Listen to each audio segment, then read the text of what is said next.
Selamat bertemu lagi rekan-rekan mahasiswa. Kita bertemu di sesi ke-10 mata kuliah Matematika Keuangan dan Bisnis. Di sesi sebelumnya kita sudah membahas mengenai fungsi dan kurva permintaan. Maka untuk pertemuan kali ini kita akan membahas mengenai kurva dan fungsi penawaran. Baik, kita mulai materi kita.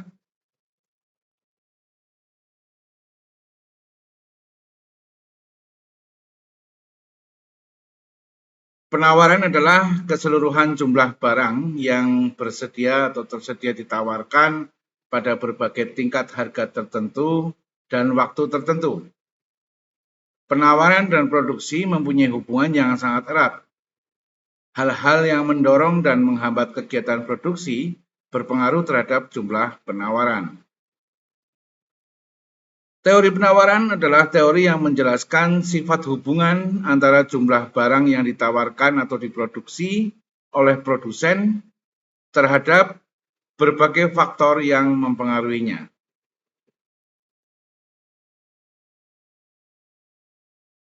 Sebagaimana permintaan yang sudah pernah kita bahas, penawaran juga dipengaruhi oleh berbagai hal. Namun, para ahli ekonomi telah menetapkan beberapa faktor yang dianggap paling memberi pengaruh terhadap jumlah penawaran suatu barang atau jasa. Faktor-faktor tersebut adalah harga barang itu sendiri, harga barang lain ataupun pesaing, biaya produksi, tingkat teknologi, tujuan-tujuan perusahaan, dan faktor-faktor lain. Itulah faktor-faktor yang mempengaruhi jumlah penawaran.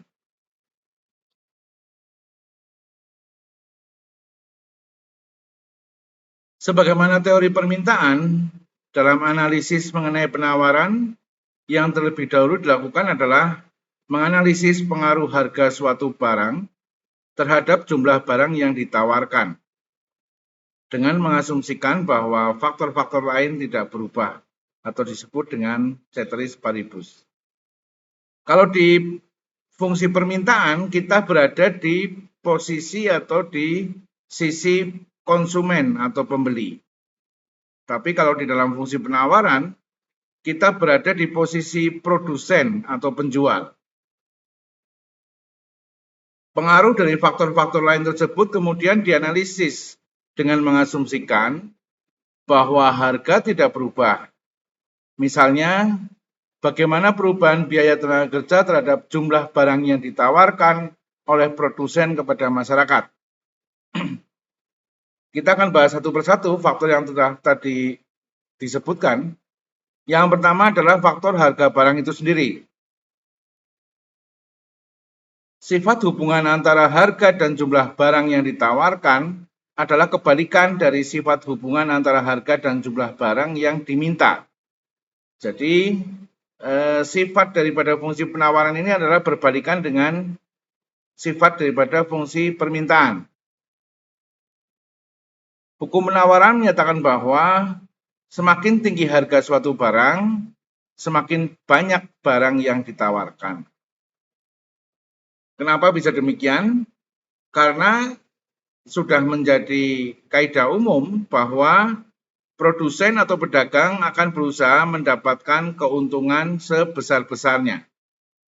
Sehingga pada saat harga itu naik atau harga dalam posisi yang tinggi, pihak produsen atau penjual berusaha akan menjual barang sebanyak-banyaknya dalam rangka mencari keuntungan yang maksimal.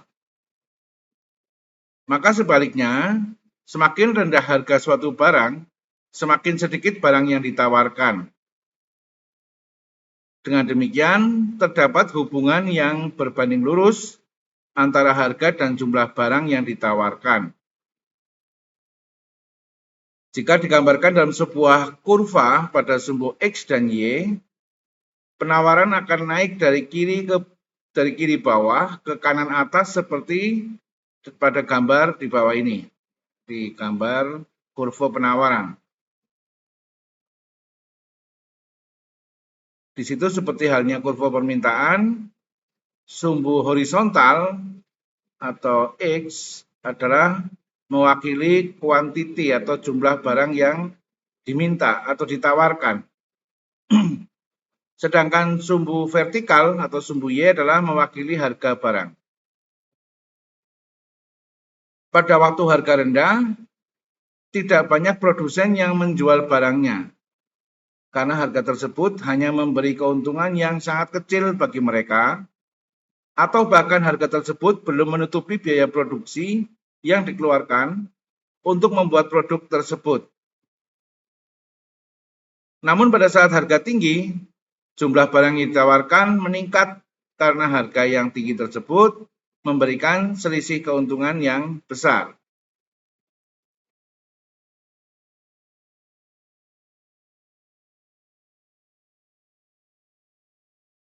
Sesuai dengan hukum penawaran, perubahan harga akan menyebabkan perubahan jumlah barang yang ditawarkan atau quantity supplied US. Sehingga pergerakan yang terjadi adalah sepanjang kurva penawaran seperti diilustrasikan dengan gambar di bawah ini. Ini adalah gambar pergerakan atau movement sepanjang kurva penawaran. Kita lihat di sini pada posisi P1, maka barang yang ditawarkan adalah Q1. Kemudian pada saat harganya adalah P2, ya harga naik menjadi P2, maka barang pun akan meningkat yang ditawarkan. Ini kalau kita lihat di sini, hubungannya adalah hubungan berbanding lurus.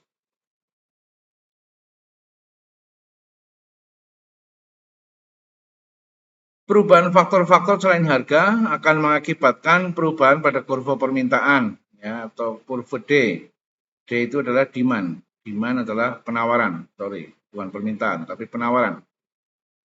Yaitu kurva tersebut akan bergeser ke kanan atau ke kiri seperti gambar di bawah ini. Ini adalah gambar pergeseran atau shifting kurva penawaran.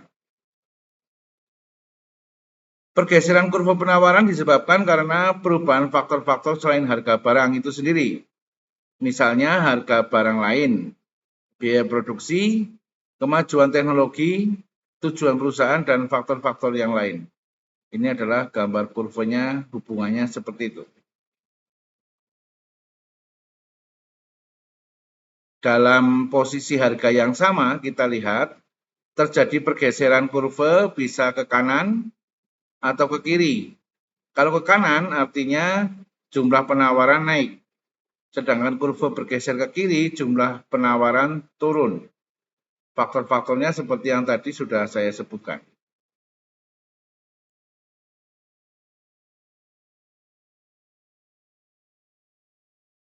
Sekarang faktor berikutnya yaitu harga barang lain. Jika harga dari barang pengganti menjadi lebih mahal dibandingkan harga barang yang digantikan atau X, maka penawaran terhadap barang X tersebut akan meningkat. Sebagai contoh, pada waktu pemerintah menetapkan kenaikan tarif impor atas sapi Australia, harga sapi Australia yang dijual di Indonesia menjadi lebih mahal dibanding harga sapi lokal.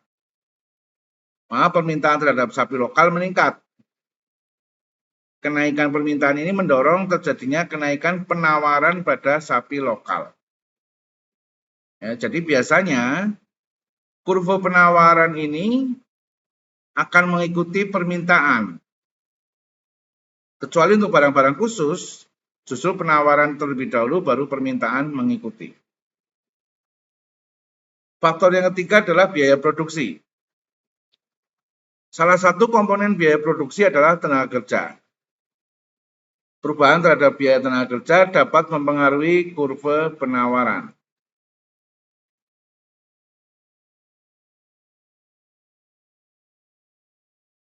Sebagai contoh, ketika terjadi kenaikan harga upah tenaga kerja atau UMR, ya kita kenal biasanya seperti itu, setiap tahun kan naik.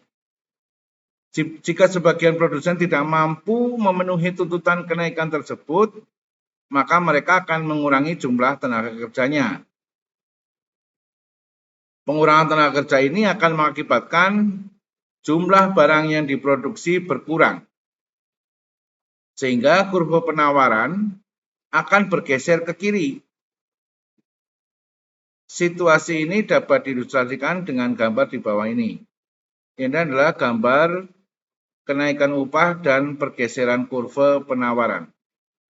Kita lihat di gambar kiri, pada saat penawaran normal, ya grafiknya adalah seperti di grafik yang kiri. Kemudian di grafik kanan, harga tetap tetapi ada kenaikan di upah karyawan atau upah buruh. Sehingga kurva bergeser ke kiri karena produksi ataupun kapasitas produksinya menurun. Ya, pergeseran kurva penawaran juga dapat terjadi pada waktu terjadi perubahan biaya bahan mentah atau biaya modal perusahaan atau biaya-biaya overhead.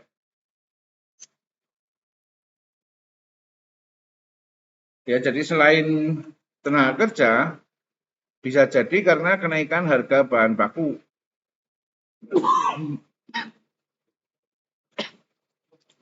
Atau biaya overhead. Biaya overhead itu misalnya kenaikan tarif listrik dan sebagainya.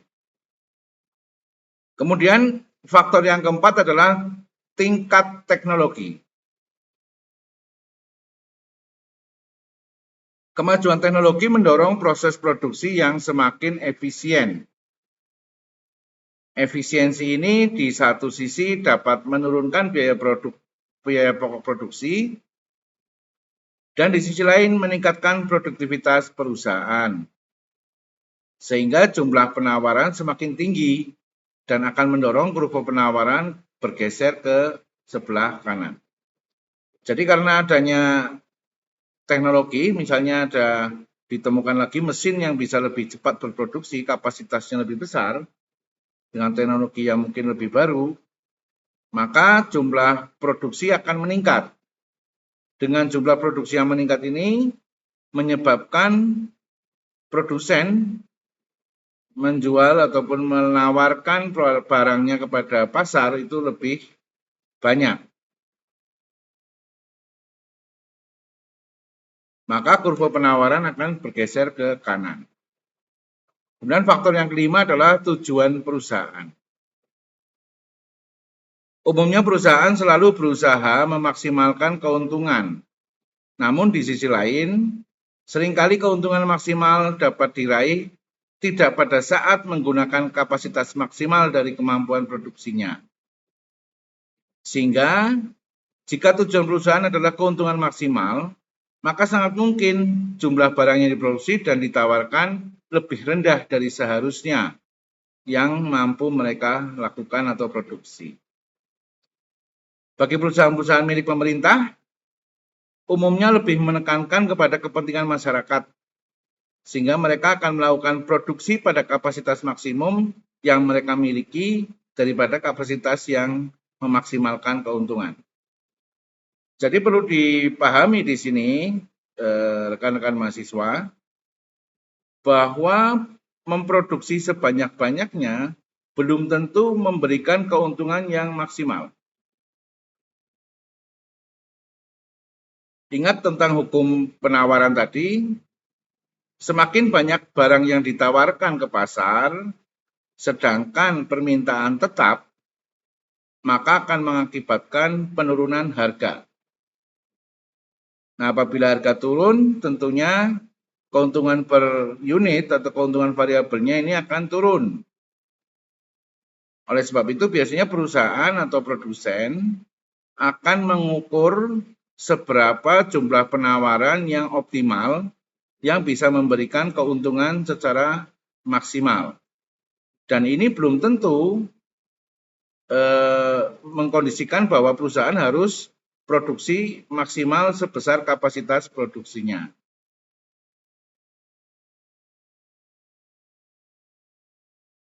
Sekarang kita masuk kepada jenis penawaran. Adapun jenis penawaran ada dua. Yang pertama adalah penawaran penjual, dan yang kedua adalah penawaran pasar. Kita bahas yang pertama, yaitu penawaran penjual. Adalah jumlah penawaran yang dilakukan oleh perusahaan atau penjual tertentu atas suatu barang atau jasa. Sedangkan penawaran pasar adalah hasil penjumlahan dari seluruh perusahaan yang ada di pasar terhadap suatu barang atau jasa dalam waktu tertentu. Ya, jadi penawaran pasar ini misalnya seperti ini. Dalam sebuah atau satu macam produk, tentunya yang memproduksi tidak hanya satu perusahaan. Ya, bisa jadi banyak perusahaan yang memproduksi produk yang sama. Dan apabila dari perusahaan-perusahaan itu menawarkan kepada pasar yang beredar di pasaran, maka jumlah yang ditawarkan atau jumlah yang dikeluarkan oleh perusahaan untuk dijual, apabila dijumlahkan, semua perusahaan yang menawarkan itu disebut dengan penawaran pasar. Sedangkan kalau penawaran penjual adalah khusus barang dari satu produsen saja. Dari beberapa faktor yang mempengaruhi penawaran di atas, harga adalah faktor yang paling dominan dalam mempengaruhi penawaran.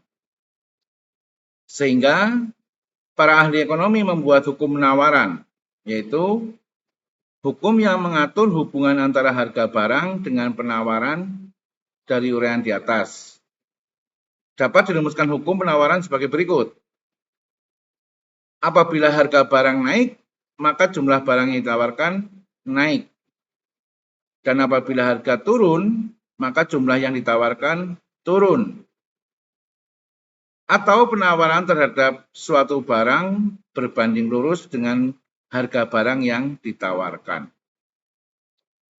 Artinya begini, misalnya ilustrasinya, apabila misalnya saya memproduksi suatu produk, ya produk A, ternyata di pasaran harga produk A ini terus naik. Maka saya akan berusaha memproduksi sebanyak-banyaknya dan menjual sebanyak-banyaknya agar saya memiliki keuntungan yang maksimal. Itu adalah hukum penawaran. Sebaliknya, bila di pasar harganya kok turun, maka para produsen akan cenderung menahan barang, menawarkan ke pasar dalam jumlah yang terbatas. Sebagaimana hukum permintaan, hukum penawaran tidak berlaku mutlak. Hukum penawaran hanya merupakan kecenderungan dan dapat berlaku secara ceteris paribus, yang artinya hukum penawaran hanya berlaku jika faktor yang mempengaruhi penawaran selain harga barang adalah tetap.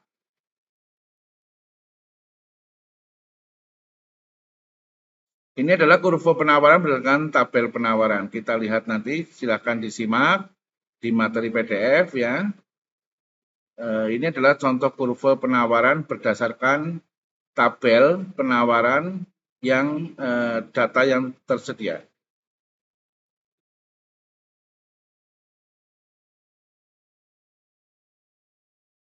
Berikutnya adalah fungsi penawaran.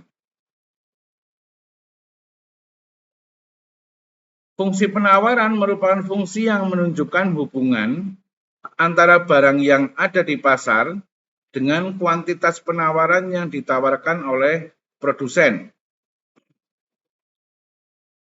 Sebelumnya sudah kita ketahui mengenai hukum penawaran, di mana ketika harga barang dan jasa naik, kuantitas yang ditawarkan juga naik.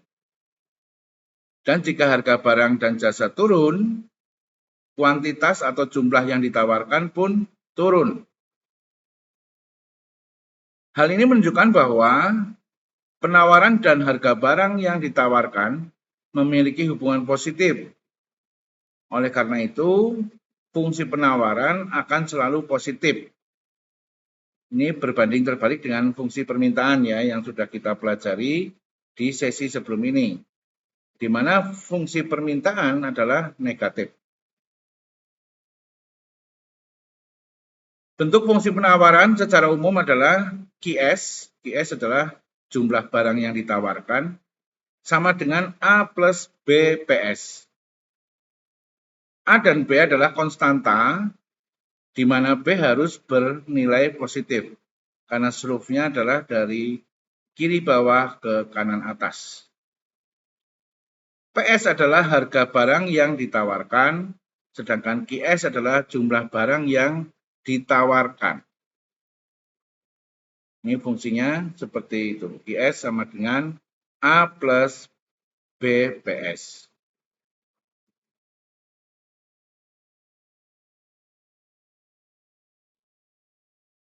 Kemudian setelah kita mengetahui fungsi penawaran, kita akan membahas mengenai elastisitas dari penawaran itu sendiri.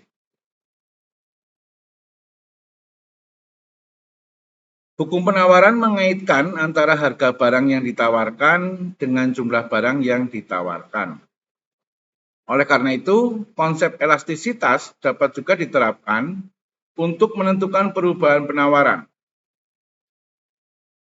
Elastisitas penawaran adalah ukuran seberapa responsif jumlah barang yang ditawarkan oleh produsen atau penjual terhadap perubahan harga barang. Ini diungkapkan oleh Sukirno dalam bukunya di tahun 2006. Ya, jadi elastisitas itu adalah tingkat sensitivitas perubahan akan penawaran barang terhadap harga.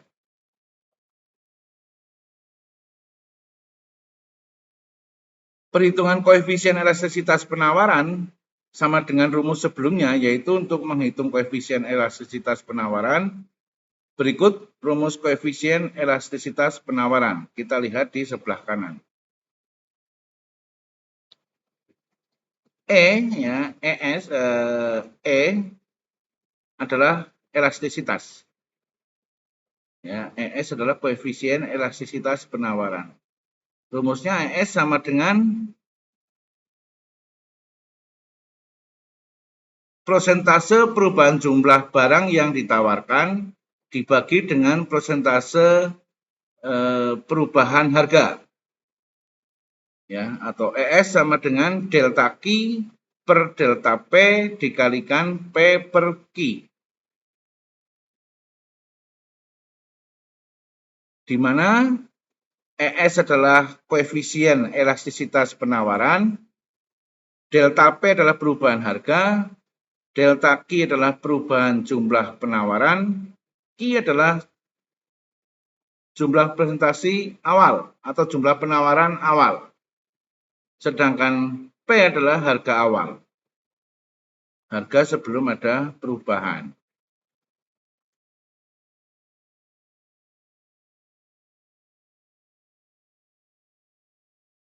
Koefisien elastisitas penawaran selalu bersifat positif. Jadi ini perlu diperhatikan ya.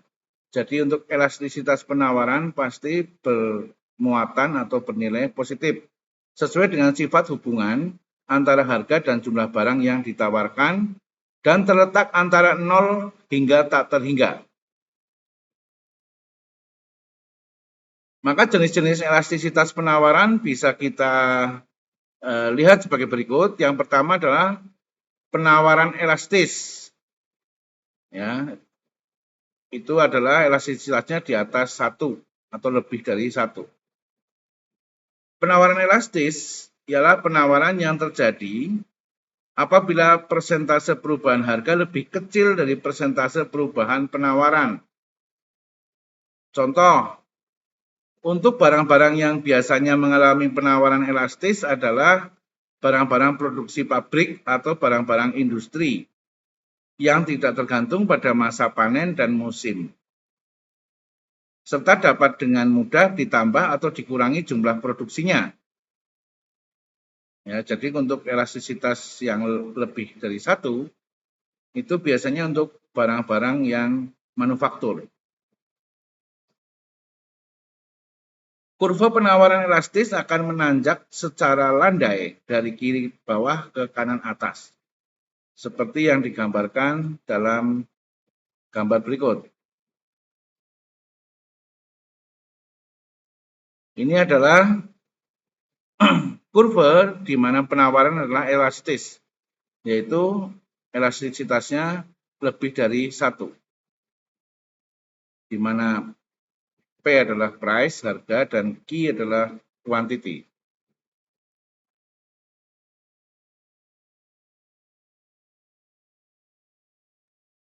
Yang kedua adalah penawaran elastisitas kurang dari 1, tapi di atas 0. Ini disebut dengan penawaran inelastis atau tidak elastis. Penawaran inelastis terjadi jika persentase perubahan penawaran lebih kecil dari persentase perubahan harga, atau perubahan harga tidak begitu berpengaruh terhadap perubahan kuantitas barang yang ditawarkan. Contoh barang-barang yang mengalami penawaran inelastis adalah barang-barang pertanian yang dibatasi oleh masa panen dan musim, atau barang-barang yang tidak mudah untuk ditambah atau dikurangi jumlah produksinya dalam jangka pendek. Sehingga kurvanya akan menanjak dengan curam dari kiri bawah ke kanan atas. Ya, kondisi ini bisa dilihat di dalam kurva berikut ini.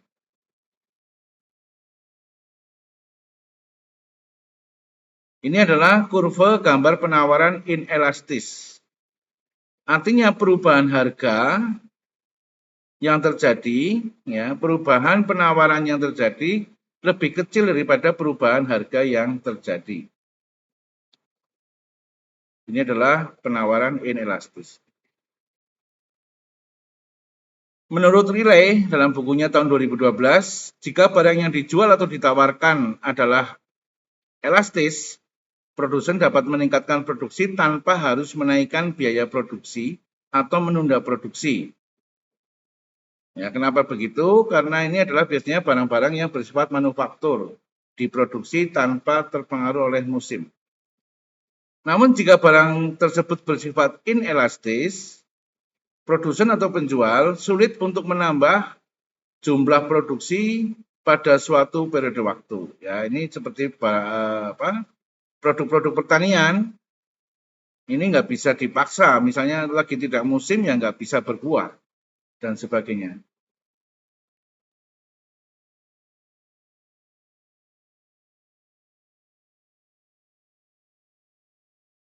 Bagi produsen atau penjual, kondisi yang menguntungkan adalah jika produk yang ditawarkan adalah elastis.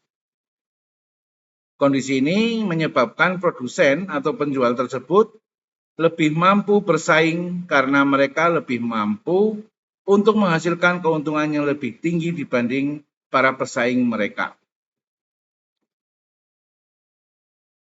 Beberapa hal yang dapat dilakukan oleh produsen atau penjual untuk meningkatkan sensitivitas produk, ya, terhadap perubahan harga adalah price elasticity of supply, yaitu mempersiapkan persediaan barang yang mencukupi. Artinya kalau produk itu adalah komoditas-komoditas yang tidak bisa secara mendadak diproduksi, maka konsekuensinya kita harus menyetok atau mempersiapkan persediaan barang yang mencukupi. Kemudian menggunakan sistem penyimpanan persediaan yang efektif. Artinya ini adalah menghitung berapa kapasitas ruang simpan kita dengan jumlah barang yang disimpan, juga mempertimbangkan biaya-biaya penyimpanan. Ini yang disebut dengan efektif. Kemudian menggunakan sistem distribusi yang efisien. Sistem distribusi ini adalah sistem pengiriman. Juga bisa dilakukan dengan cara mendekati pasar. Artinya mendekati pasar adalah mendekati populasi atau mendekati geografis konsumen. Kemudian menggunakan teknologi yang lebih modern. Ya, sekarang ini bisa menggunakan jasa online atau menggunakan cara-cara lain yang berbasis kepada teknologi. Kalau tadi sudah ada penawaran elastis dan inelastis, Maka yang ketiga ini adalah penawaran uniter elastisitas, di mana elastisitasnya sama dengan 1. Tadi kita bicara kan sudah lebih dari 1 dan kurang dari 1 ya. Sekarang yang sama dengan 1. Penawaran uniter atau penawaran uniter terjadi jika persentase perubahan penawaran sama dengan persentase perubahan harga. Untuk contoh barang yang mengalami ini tidak ada yang spesifik, karena perubahan penawaran terjadi pada saat tertentu saja. Sebagai contoh, perubahan penawaran barang pertanian, seperti jagung yang akan meningkat pada saat tahun-tahun atau secara kebetulan. Tahun baru atau secara kebetulan. Maksudnya kalau tahun baru ini kan biasanya pada banyak yang mau bakar-bakar jagung gitu ya. Sehingga penawaran terhadap jagung ini pada saat akhir tahun meningkat. Penawaran uniter jarang ditemukan dalam kehidupan sehari-hari, karena penawaran jenis ini biasanya terjadi hanya secara kebetulan atau bersifat momentum saja. Ya, selain produk jagung di akhir tahun baru, mungkin kalau teman-teman bisa melihat kayak misalnya air mancur atau mercon atau kembang api pada saat lebaran atau tahun baru. Ini juga penawaran uniter.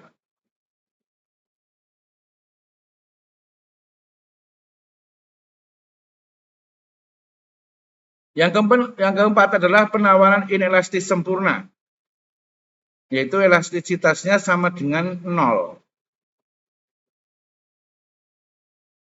Penawaran inelastis sempurna atau penawaran tidak elastis sempurna ini terjadi jika perubahan harga tidak mempengaruhi perubahan penawaran. Dalam kehidupan sehari-hari, penawaran inelastis sempurna ini agak sulit ditemui, karena biasanya terjadi pada produk atau barang-barang yang sudah tidak mungkin atau sulit ditambah jumlah atau kuantitas produksinya. Meskipun harga terus-menerus naik, maka tidak dengan mudah kuantitas atau jumlah barang yang bisa kita naikkan untuk ditawarkan. Contoh barang yang mengalami penawaran inelastis sempurna ialah tanah dan bensin, serta barang-barang yang kapasitas produksinya sudah optimum, atau barang-barang yang jumlah ketersediaannya tidak bisa ditambah walaupun mengalami kenaikan harga. Contohnya paling gampang tadi tanah misalnya ya. Tanah ini kan tidak akan mungkin bisa diproduksi atau dilebarkan semaunya ya. Jadi jumlah tanah itu pasti terbatas dan kepemilikannya juga biasanya sudah terbatas. Sehingga apabila terjadi kenaikan harga tanah, tidak bisa serta-merta kita memperluas tanah kita untuk bisa dijual. Ya, tanah kita ya seluas yang kita miliki saja. Kemudian penawaran yang kelima adalah penawaran elastis sempurna. Di mana elastis sempurna ini elastisitasnya tidak terhingga atau tidak bisa kita hitung. Penawaran elastis sempurna terjadi apabila perubahan penawaran terus terjadi meskipun tidak ada perubahan harga atau harga pokok tetap. Jadi kebalikan yang tadi elastis sama dengan 0, ini kebalikannya adalah elastis sama dengan elastisitasnya tak terhingga. Contoh barang yang mengalami atau bersifat elastis sempurna ialah barang-barang yang jumlah produksinya terus bertambah karena penggunaan mesin-mesin modern. Ya, misalnya VCD, buku gambar, dan lain-lain yang mau tidak mau harus selalu berproduksi, meskipun harganya naik atau turun, mereka tidak terpengaruh. Di sebelah kanan adalah contoh kurvanya atau grafiknya, grafik elastis sempurna. Berupa garis datar bersejajar dengan sumbu horizontal atau bersejajar dengan sumbu Q.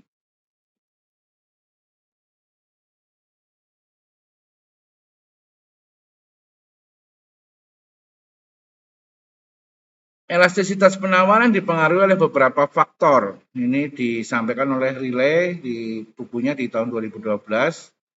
Faktor-faktor itu diantaranya adalah yang pertama, cadangan kapasitas produksi perusahaan. Jika perusahaan memiliki cadangan kapasitas produksi yang cukup, maka perusahaan akan dapat meningkatkan penawaran tanpa peningkatan biaya produksi yang berarti. Sehingga harga jual pun tidak akan banyak berubah. Ya, karena stok yang melimpah cukup, setiap saat bisa menambah penawaran ke pasar tanpa harus menambah biaya produksi. Yang kedua adalah persediaan barang jadi dan bahan mentah. Jika perusahaan memiliki persediaan barang jadi dan bahan mentah yang cukup banyak, maka perusahaan dapat merespon kenaikan permintaan dengan cepat tanpa banyak memberi pengaruh pada harga jual.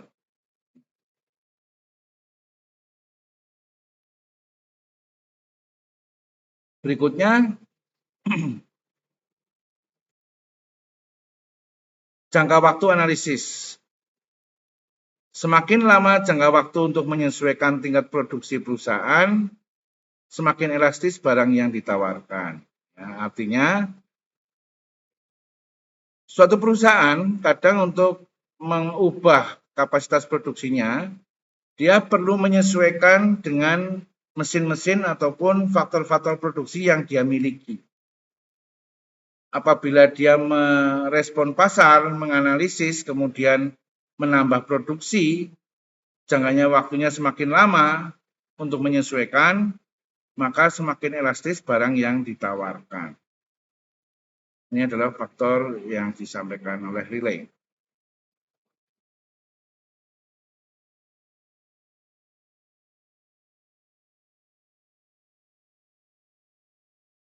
Saya kira itu yang bisa saya sampaikan pada kesempatan ini. Semoga bisa dipahami dengan baik apa itu fungsi dan kurva penawaran.